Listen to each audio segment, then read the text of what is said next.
Talking to oneself is a habit everyone indulges in. We could no more stop talking to ourselves than we could stop eating and drinking. All that we can do is control the nature and the direction of our inner conversations. Most of us are totally unaware of the fact that our inner conversations are the causes of the circumstances of our life. We are told that as a man thinketh in his heart, so is he. But do we know that man's thinking follows the tracks laid down in his own inner conversations? To turn the tracks to which he is tied in the direction in which he wants to go, he must put off his former conversation, which is called in the Bible the old man, and be renewed in the spirit of his mind. Speech is the image of mind. Therefore, to change his mind, he must first change his speech. By speech is meant those mental conversations we carry on with ourselves. The world is a magic circle of infinite possible mental transformations, for there are an infinite number of possible mental conversations. When man discovers the creative power of inner talking, he will realize his function and his mission in life. Then he can act to a purpose. Without such knowledge, he acts unconsciously. Everything is a manifestation of the mental conversations which go on in us without our being aware of them. But as civilized beings, we must become aware of them and act with a purpose. A man's mental conversations attracts his life. As long as there is no change in his inner talking, the personal history of the man remains the same. To attempt to change the world before we change our inner talking is the struggle against the very nature of things. Man can go round and round in the same circle of disappointments and misfortunes, not seeing them as caused by his own negative inner talking, but as caused by others. This may seem far-fetched, but it is a matter which lends itself to research and experiment. The formula the chemist illustrates is not more certainly provable than the formula of this science by which words are clothed in objective reality. One day a girl told me of her difficulties in working with her employer. She was convinced that he unjustly criticized and rejected her very best efforts. Upon hearing her story, I explained that if she thought him unfair, it was a sure sign that she herself was in need of a new conversation piece. There was no doubt but that she was mentally arguing with her employer, for others only echo that which we whisper to them in secret. She confessed that she argued with him mentally all day long. When she realized what she had been doing, she agreed to change her inner conversations with her employer. She imagined that he had congratulated her on her fine work, and that she, in turn, had thanked him for his praise and kindness. To her great delight, she soon discovered that her own attitude was the cause of all that befell her. The behavior of her employer reversed itself. It echoed, as it had always done, her mental conversations with him. I rarely see a person alone without wondering to what conversation piece is he tied. On what mysterious track is he walking? We must begin to take life consciously, for the solution of all problems lies just in this. The second man, the Lord from heaven in all of us, is trying to become self-conscious in the body, that he may be about his Father's business. What are his labors? To imitate his Father, to become master of the Word, master of his inner talking, that he may mold this world of ours into a likeness with the kingdom of love. The prophet said, "Be ye imitators of God as dear children." How would I imitate God? Well, we are told that God calls things that are not seen as though they were seen, and the unseen become seen. This is the way the girl called forth praise and kindness from her employer. She carried on an imaginary conversation with her employer from the premise that he had praised her work, and he did. Our inner conversations represent in various ways the world we live in. Our individual worlds are self-revelations of our own inner speech. We are told that every idle word that men shall speak, they shall give account thereof. For by their words they shall be justified, and by their words they shall be condemned. We abandon ourselves to negative inner talking, yet expect to retain command of life. Our present mental conversations do not recede into the past as man believes, They advanced into the future to confront us as wasted or invested words. My word, said the prophet, shall not return unto me void, but it shall accomplish that which I please, and it shall prosper in all the things whereto I sent it. How would I send my word to help a friend?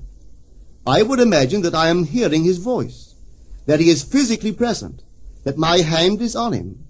I would then congratulate him on his good fortune, tell him that I have never seen him look better. I would listen as though I heard him. I would imagine that he is telling me he has never felt better, he has never been happier. And I would know that in this loving, knowing communion with another, a communion populous with loving thoughts and feelings, that my word was sent, and it shall not return unto me void, but it shall prosper in the thing whereto I sent it. Now is the accepted time. Now is the day of salvation. It is only what is done now that counts, even though its effects may not be visible until tomorrow. We call not aloud, but by an inner effort of intense attention. To listen attentively, as though you heard, is to create.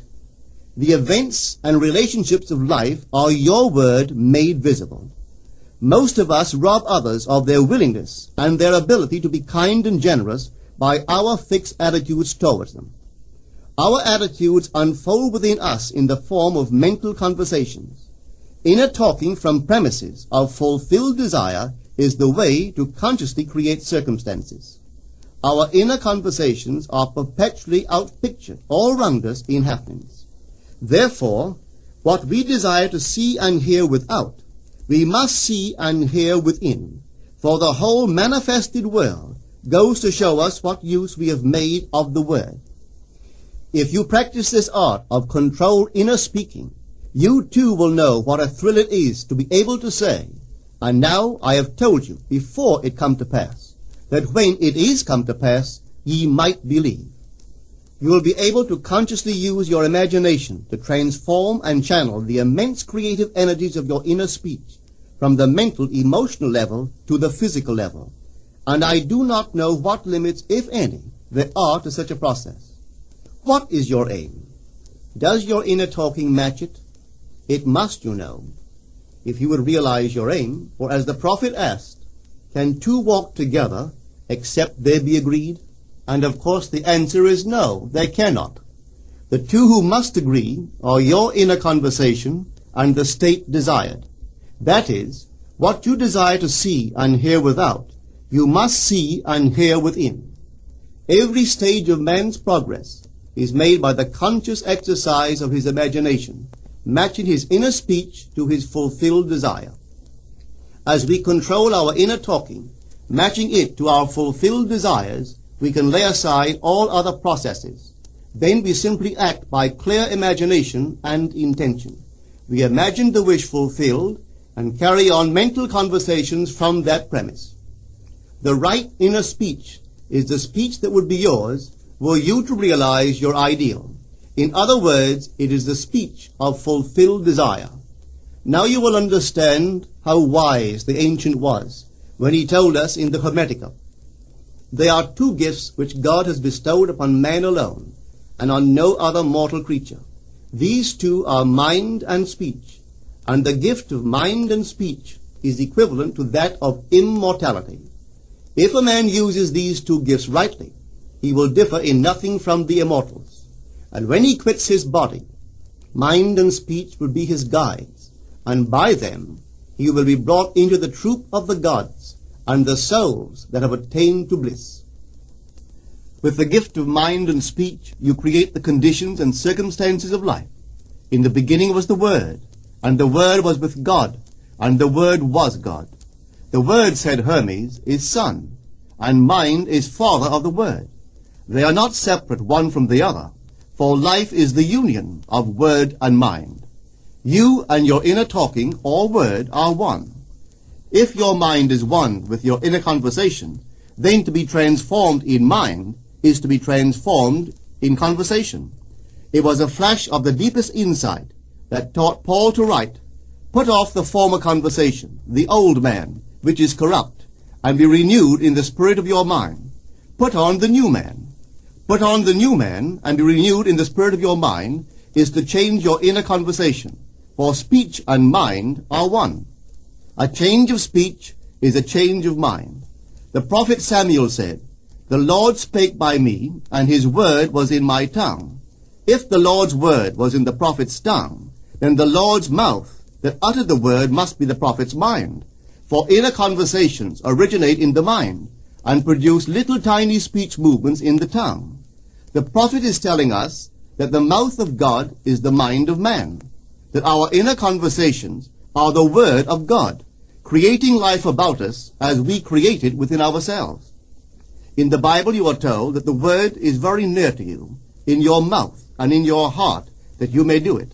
See, I have set before you this day life and good, death and evil, blessings and cursings. Choose life. The conditions and circumstances of life are not created by some power external to yourself. They are the conditions which result from the exercise of your freedom of choice, your freedom to choose the ideas to which you will respond. Now is the accepted time. This is the day of salvation. Whatsoever things are of good report, think on these things. For your future will be formed by the word of God, which is your present inner talking. You create your future by your inner conversations. The worlds were framed by the word of God, that is, your inner talking. See yonder fields? The sesamum was sesamum, the corn was corn, the silence and the darkness knew. So is a man's fate born. For ends run true to origins. If you would reap success, you must plant success. The idea in your mind, which starts the whole process going, is the idea which you accept as true. This is a very important point to grasp, for truth depends upon the intensity of imagination, not upon facts. When the girl imagined that her employer was unfair, his behavior confirmed her imagination. When she changed her assumption of him, his behavior reflected the change, proving that an assumption, though false, if persisted in, will harden into fact. The mind always behaves according to the assumption with which it starts. Therefore, to experience success, we must assume that we are successful. We must live wholly on the level of the imagination itself, and it must be consciously and deliberately undertaken. It does not matter if, at the present moment, external facts deny the truth of your assumption. If you persist in your assumption, it will become a fact. Signs follow. They do not precede. To assume a new concept of yourself is to that extent to change your inner talking or word of God, and is therefore putting on the new man. Our inner talking, though unheard by others, is more productive of future conditions than all the audible promises and threats of men. Your ideal is waiting to be incarnated, but unless you yourself offer it human parentage, it is incapable of birth. You must define the person you wish to be, and then assume the feeling of your wish fulfilled, in faith that that assumption will find expression through you. The true test of religion is in its use, but men have made it a thing to defend. It is to you that the words are spoken. Blessed is she that believed, for there shall be an accomplishment of those things which are spoken unto her from the Lord. Test it, try it. Conceive yourself to be one that you want to be, and remain faithful to that conception. For life here is only a training ground for image making. Try it and see if life will not shape itself on the model of your imagination. Everything in the world bears witness of the use or misuse of man's inner talking. Negative inner talking, particularly evil and envious inner talking, are the breeding ground of the future battlefields and penitentiaries of the world. Through habit, man has developed a secret affection for these negative inner conversations. Through them he justifies failure, criticizes his neighbors, gloats over the distress of others, and in general pours out his venom on all. Such misuse of the word perpetuates the violence of the world. The transformation of self requires that we meditate on a given phrase, a phrase which implies that our ideal is realized, and inwardly affirm it over and over and over again until we are inwardly affected by its implication, until we are possessed by it. Hold fast to your noble inner convictions or conversations. Nothing can take them from you but yourself. Nothing can stop them from becoming objective facts. All things are generated out of your imagination by the Word of God, which is your own inner conversation. And every imagination reaps its own words, which it has inwardly spoken. The great secret of success is a controlled inner conversation from premises of fulfilled desire. The only price you pay for success is the giving up of your former conversation, which belongs to the old man, the unsuccessful man. The time is ripe for many of us to take conscious charge in creating heaven on earth. To consciously and voluntarily use our imagination to inwardly hear and say only that which is in harmony with our ideal is actively bringing heaven to earth. Every time we exercise our imagination lovingly on behalf of another, we are literally mediating God to that one. Always use your imagination masterfully, as a participant, not an onlooker. In using your imagination to transform energy from the mental, emotional level to the physical level, extend your senses. Look and imagine that you are seeing what you want to see, that you are hearing what you want to hear, and touching what you want to touch. Become intensely aware of doing so. Give your imaginary state all the tones and feeling of reality. Keep on doing so until you arouse within yourself the mood of accomplishment and the feeling of relief.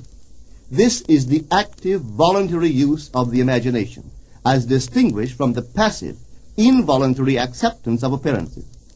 It is by this active, voluntary use of the imagination that the second man, the Lord from heaven, is awakened in man. Men call imagination a plaything, the dream faculty, but actually it is the very gateway of reality. Imagination is the way to the state desired. It is the truth of the state desired, and the life of that state desired. Could you realize this fully, then would you know that what you do in your imagination is the only important thing. Within the circle of our imagination, the whole drama of life is being enacted over and over again.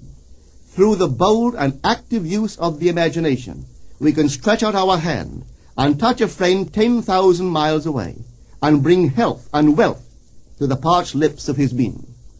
It is the way to everything in the world.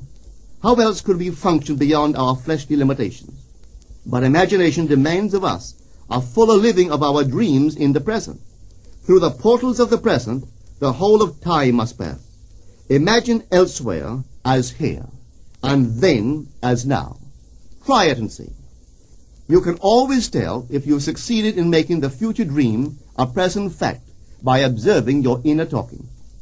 If you are inwardly saying what you would audibly say, were you physically present and physically moving about in that place, then you have succeeded.